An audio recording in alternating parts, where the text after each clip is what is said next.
Buenas tardes y bienvenidos a la entrevista al día. Aquí en Lanzarote Televisión hoy vamos a hablar con Susana Pérez. Ella es la presidenta de la Federación Turística de Lanzarote y hay muchísimos frentes abiertos. El último, vamos a empezar por ahí, todo el tema de las tarifas de los centros turísticos, ese incremento en el que, bueno, desde la Federación pues han saltado un poco las alarmas porque les parece que es como muy abrupta. Ellos han solicitado que sea algo gradual.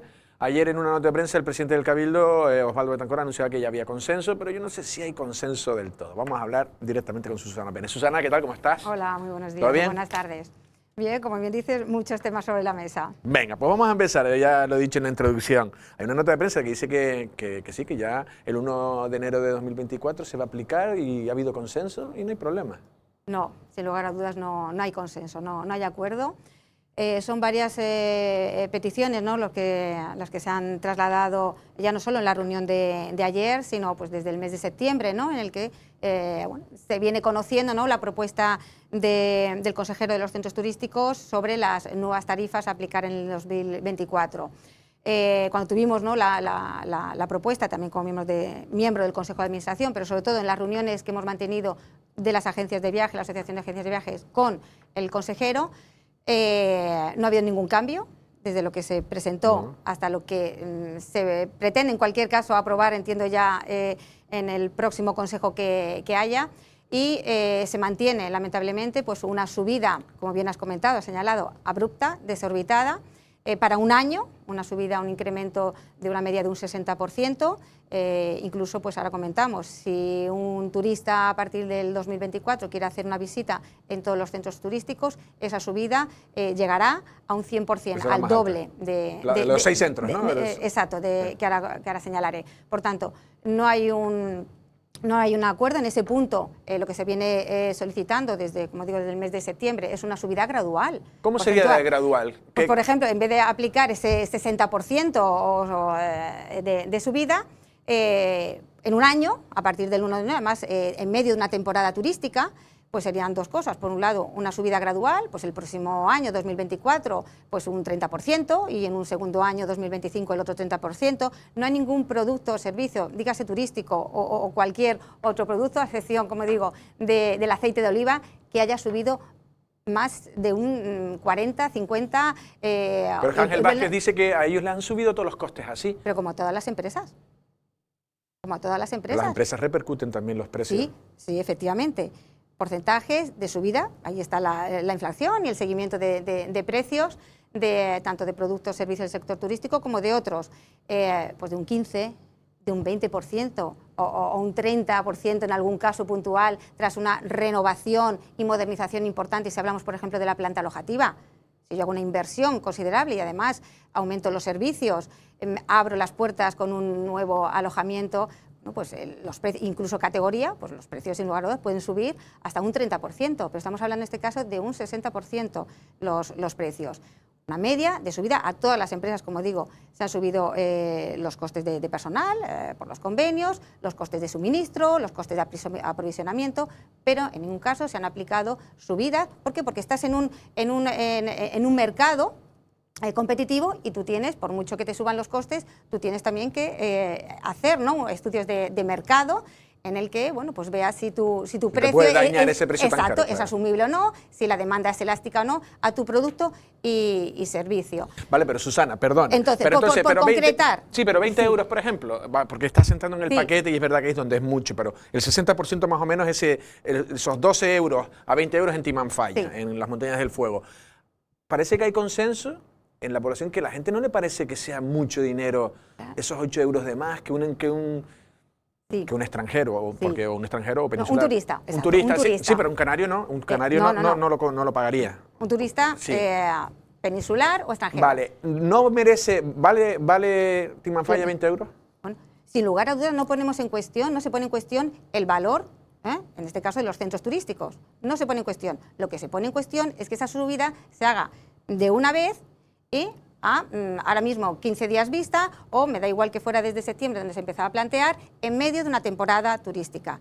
Las subidas tienen que ser escalonadas, como digo, en 2 temporadas, en 2 años, por tanto, y luego no consiste solo en subir, porque dices, no, es que voy a subir solo el Timanfaya, Parque Nacional, se sube en todos los centros, se eliminan los bonos y a partir del 1 de enero, una persona turista que quiera visitar todos los centros turísticos o 6 centros turísticos, a fecha de hoy le costaría 35 euros, que sin lugar a dudas es un precio que hay que revisar de manera modular y gradual. 35 euros, pero a partir del 1 de enero le va a costar 70, para ser exacto, 71 euros, depende de qué centros sume. Ese impacto en esa subida, pues por un lado, tanto para el turista directo, pues que va a ser una familia de 4 personas, no vamos a contar los niños con una tarifa al 50% más o menos, sino 4 adultos, pues de pagar 35, 140 euros, pues van a pasar a pagar 280. Vale, pero ese paquete es muy utilizado, porque los el bonos, paquete del los el bonos bono turísticos, de los 6 centros. de los 6, de los 4, de los 3. Eso es, los bonos de 4, turísticos, de 3 y de 6. efectivamente, ¿por qué? Porque te ahorras, ¿no?, en la visita. Y no solo el objetivo es incentivar, obviamente, el ahorrarse, obviamente, en la entrada de los centros, sino también el incentivar, ¿no?, la movilidad y la visita a otros centros que son menos demandados, claro, como es pues, el Jardín de Cactus, el Mirador del Río. Entonces, ¿qué va a suponer? Retirar los bonos, se encarecen las entradas, por tanto, digo, pasamos de 35 euros, o pasa para el cliente, porque a las agencias de viaje ya se les había retirado los bonos. O sea, esto, lo que defendemos en la parte de los bonos es el efecto que va a tener en el cliente final. Por tanto, difícilmente un turista hará una visita de 6 centros a la vez, porque le va a suponer el doble, optará por elegir unos centros, optará por elegir lo normal, los más demandados, entre ellos el Timafalla. Y claro, si visitas uno, pues uno, es decir, 20 euros no es mucho en un gasto medio, ¿no?, que tenga un turista, pero ya no te vas a ir a visitar todos. ¿Y qué efecto se va a conseguir? Pues el contrario, ¿no?, el saturar y el seguir saturando el acceso al Parque Timafalla. En lugar de pues, incentivar a través de las agencias de viaje y a través de unos precios más económicos con los bonos, pues esa movilidad sostenible. Y en vez de encontrarnos pues, colas de vehículos, de 50 coches, optar por incentivar las excursiones de las agencias de viaje, donde pues 60, 70 personas van en un solo vehículo, que es la guagua. Entonces, peticiones, una subida gradual, explica, que además no comience, sobre todo con esa subida de un 60%, el 1 de enero. En mitad de la temporada turística. Los precios y los catálogos ya están publicados de las excursiones. Que comience a partir del 1 de mayo, como en otras ocasiones se ha realizado. Mayo, junio, aunque el consejero dijo que no. Hay actas y hay confirmación de que en otros años empezaba la temporada en aplicación de los precios el 1 de mayo, por ejemplo. Y luego pues volver a retomar la venta de las agencias de viaje, la venta individual y la venta también de bonos. El tema de los bonos se ha quedado sobre la mesa para seguir estudiando y, por supuesto, lo que se va a respetar, como entendemos que no podía ser de otra manera, es aquellas ventas de entradas o grupos cotizados en el 2023, en estas fechas y hasta el 31 de diciembre, pues por supuesto se respeten estos precios, aunque sean las visitas para el 2024. Vale. Pero esto supone apenas un 5% del volumen total que se puede vender en lo que resta de la temporada de invierno. Vale. No, yo lo decía porque, claro, no sabía, me has respondido, que en 2 partes sería correcto, es decir, que en vez de 12 a 20 pasara de 12 a 16, de 16 a 20, algo así. Pero es que había gente que decía que no se sabe cuánto es gradual cada año, entonces había gente que dice que bueno, si se cambian todos los años, incluso el turista que repite mucho podría ver como que hay un cachondeo aquí de subidas continuas. Hay críticas para todos si nos ponemos... El turista, como cualquier consumidor, ¿tú qué prefieres? ¿Ir a un comercio y encontrarte una subida desorbitada de un 60%, o que todos los años se vaya actualizando, como bien es lógico y como se propuso sobre la mesa, subidas graduales, cuanto menos, pues vale, pues del IPC, pero subidas graduales, no subir un año un 60%, pasar 5 años sin actualizar los precios para luego volver a otra subida de otro 50%, 60%. Eso no lo asume el cliente ni lo asume cualquier consumidor. Entonces, el efecto que va a tener, obviamente, es que van a salir del circuito de las excursiones, las visitas, pues varios centros turísticos. El cliente individual también optará, efectivamente, pagar 20 euros no es mucho, pero pagar 70 sí. Entonces optaré y al final eso se traducirá pues en... veremos, ¿no? Si en una merma de turistas. Por tanto, no hay dicho que no hay acuerdo en los consenso. puntos. ¿Y qué quiere decir eso? Es decir, en el próximo Consejo volverán a pedir que no se aplique. Sí. ¿Cuál es el siguiente paso de la Federación? ¿No? Volveremos a manifestar nuestra oposición a esa subida desorbitada y su aplicación el 1 de enero de 2024. Pero tiene que haber ahora, pronto, antes Sí, se supone que antes de final de año habrá algún consejo de administración y bueno, nosotros volveremos a manifestar. Pero ellos pueden aprobarlo sin sin consenso. Sí. Sin consenso. Efectivamente. Bueno, pues estaremos muy pendientes de qué pasará. Yo me imagino que el gobierno de Osvaldo Betancourt tiene en cuenta a la Federación Turística, pero en este caso sí es verdad que poca modificación ha habido sustancial en cuanto a la primera oferta. Una cuestión, no sé si a lo mejor tienes datos o no tienes datos, porque tampoco eres tú la protagonista, la huelga de controladores sí afecta, ustedes siempre están muy pendientes de todo lo que pueda pasar con estas cuestiones de aeropuertos y demás. Sí. ¿No? Es convocada para... eran estos días, ¿no? Bueno, no sé, en la Navidad. Sí, me falta la última información que pueda haber, si ha habido algún cambio. No me consta, ni nos consta que se haya suspendido o ya ha habido un acuerdo, por tanto que se haya desconvocado. Y sí, efectivamente, que es un tema que nos preocupa, puesto que además se acercan fechas importantes de movimiento, ¿no? Que coincide además los días más importantes, ¿no? de Navidad, fechas señaladas con los fines de semana, ¿no? Así que se va a multiplicar por bastante los vuelos y las operaciones. Así que estaremos bastante atentos y esperemos que se desconvoque.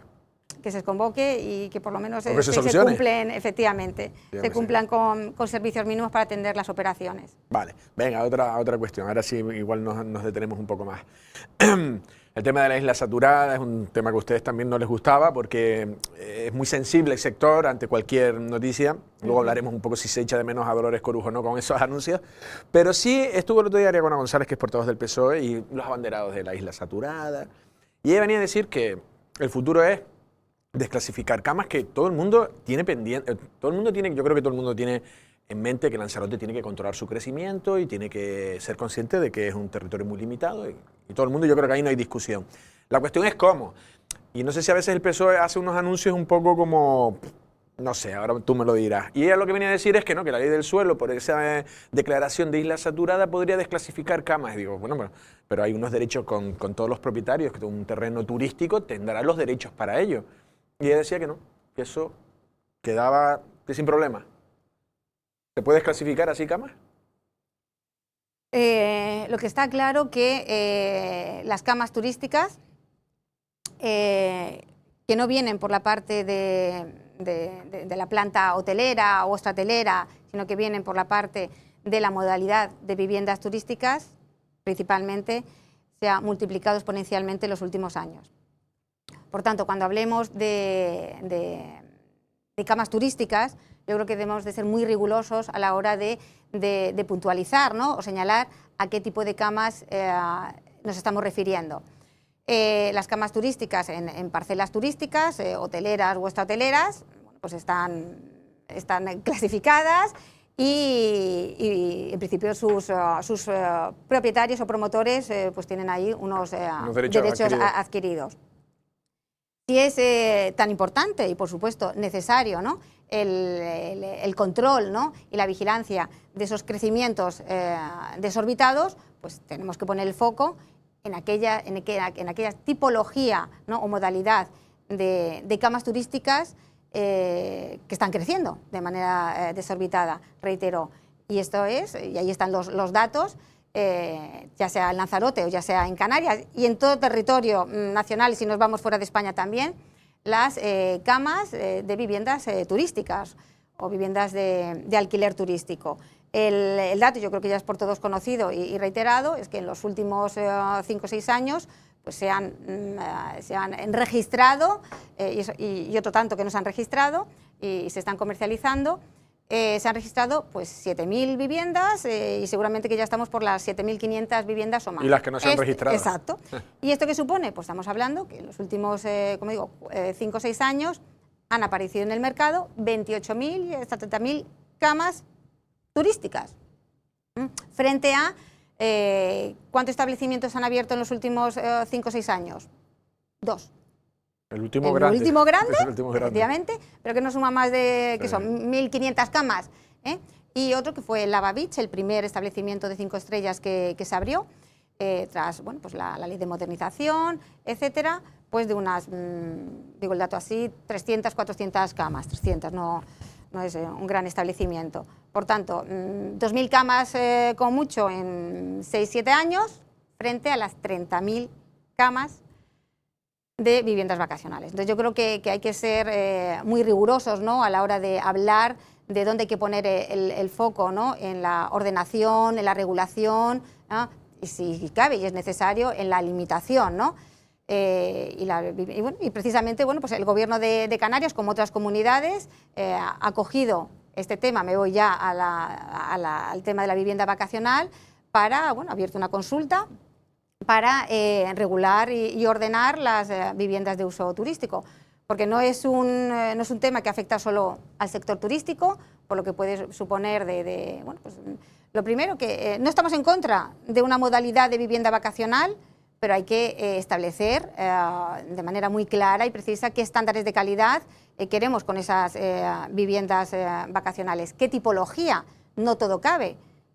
Una vivienda turística en un edificio o en un complejo de visión horizontal similar, o por no decir igual, a lo que es un apartamento turístico, yo creo que no tiene cabida, al menos en las zonas turísticas, porque para eso tenemos la modalidad de apartamentos turísticos. Por tanto, está habiendo una competencia desleal con unos estándares que no están regulados frente a unos apartamentos turísticos con una normativa y una regulación muy estricta.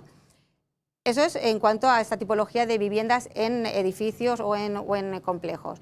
Luego, por otro lado, pues podemos tener una modalidad de vivienda vacacional, vivienda unifamiliar, aislada, modalidad villa, y eso es una modalidad, pues sin lugar a dudas, interesante, donde ya pues la propia construcción, edificabilidad y estándares bueno, pues se sitúan en un nivel medio-alto como producto turístico y no compite con las modalidades, porque son totalmente diferentes en su tipología, con una modalidad hotelera o una modalidad de apartamentos turísticos.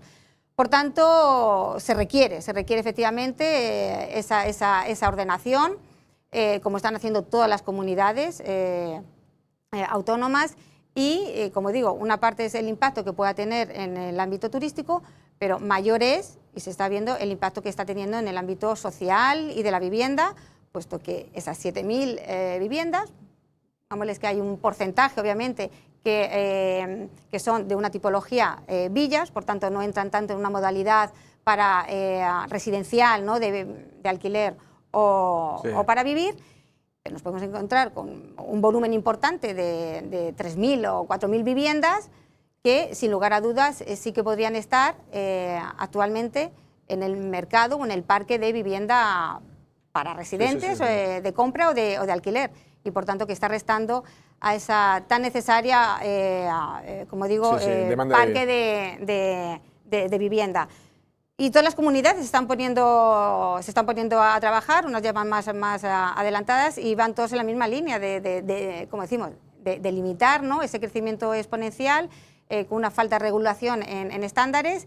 Y, por supuesto, también demandamos que no solo consiste en regular, en ordenar, en legislar, sino también lo que tiene que venir a posteriori, que es la inspección y la vigilancia del cumplimiento de la normativa. Vale, bueno, vamos a dejarlo aquí porque ya nos hemos ido de tiempo. Quería hablar de lo de la isla saturada.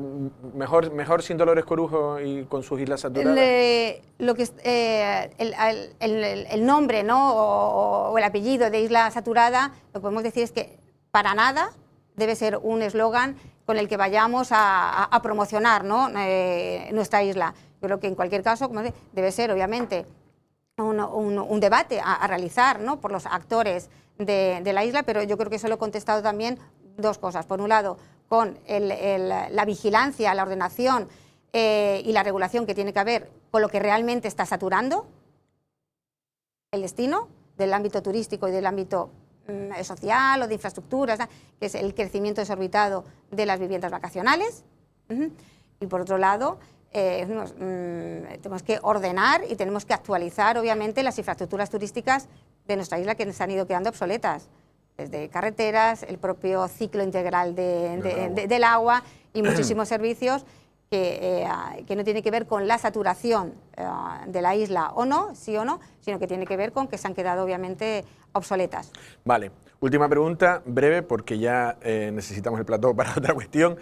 Te iba a preguntar por las previsiones, yo creo que más o menos todo está bien, pero me dijiste antes una cuestión que rompe un poco con la tendencia, con lo que yo estoy oyendo, que es que el gasto, me dices tú, que no está subiendo, el gasto del turista, es más, está bajando. En algunos elementos del gasto está bajando. El último dato del tercer trimestre del año, el segundo trimestre, hubo una reducción del gasto de manera generalizada. En el tercer trimestre, si bien hay un incremento, ¿no?, del 4% en el gasto del turista, como media, hay 3 elementos, 4, en el que bajan de manera considerable. Que es el transporte local, por tanto, menos movilidad. También tiene que ver, a lo mejor, seguramente esas estadísticas con esa potenciación también del transporte regular. Pero bueno, me voy con datos importantes de otros elementos, como es el gasto precisamente en el ocio, en la cultura, en las compras. Ahí están los datos. Si bien, como digo, de manera general, de media, aumenta el gasto del turista, viene dado por el alojamiento, el transporte nacional e internacional, que estos son los vuelos principalmente, en un 4%, en la alimentación también. Son elementos básicos del paquete turístico. Sí, que no lo pueden evitar, ¿no? Exacto. Tú tienes que volar, o tienes que trasladarte, tienes que alojarte y tienes que comer, ya sea compra en supermercados o ya sea en hostelería. Sin embargo, ese gasto adicional, pues, y estamos hablando del tercer trimestre, que es un trimestre importante en gasto, que es julio, agosto y septiembre, y donde se constata que ese gasto de experiencias o actividades adicionales, turísticas, ocio, cultura, ha bajado. Por tanto, estos datos a mí me preocuparían, ¿no?, cara a, volvemos a la primera pregunta, ¿no?, y al primer tema que hemos hablado, cara a esas previsiones o a esa subida previsible para el 1 de enero con un incremento del 60% en las tarifas de los centros turísticos. Está claro que el cliente, que el turista está reduciendo en ese consumo en el destino, y esto podría perjudicar más. No solo de manera directa a las propias visitas o entradas a los centros turísticos, como decimos, 20 euros pues no es mucho, 70 euros o 40 o 50 si voy sumando centros turísticos sí lo será, y por otro lado, pues si opto, ¿no?, por visitar 3-4 centros sin un bono, sin lugar a dudas, me reducirá la capacidad de gasto para otras actividades. Por tanto, lo que decimos, que repercutirá también en la economía circular de la isla. Yo creo que tanto el Cabildo, ¿no?, principalmente, también los centros turísticos, no deben velar solo por el interés de los centros turísticos, sino que deben de velar también por el interés general del destino de Lanzarote, del punto de vista turístico, empresarial y también social, para el resto de familias y trabajadores de la industria turística. Susana, muchas gracias, nos hemos ido de tiempo. Gracias. Gracias. Ya han escuchado a Susana Pérez, en este caso, presidenta de la Federación Turística, bueno, anunciando algo. También no sé si, claro, ella lo quería orientar a donde lo quería orientar, en este caso de que ha bajado el gasto, no el gasto total, porque es verdad, como dicen, a lo mejor en vuelos, en hostelería, en cuestiones que también hace mover a la economía, pero también en determinados gastos de oferta complementaria, sobre todo de ocio y cultura, pues a lo mejor puede derivar también, como está diciendo, si se suben encima el tema de los centros turísticos, pues puede haber una merma. ¿En qué sentido? Eso se tendría que ver, pero bueno, ellas han mostrado, sobre todo al inicio de la entrevista, que la actualidad no les ha gustado, dice que no hay consenso. Eso, ayer había una nota de prensa en la que decía el Cabildo que va a ejecutar ese incremento de tarifas, y ellos que consideran que lo merecen el incremento, pero de una forma gradual y de una forma más comedida, que se podría decir. Nosotros sin más nos despedimos. Pasen una feliz tarde.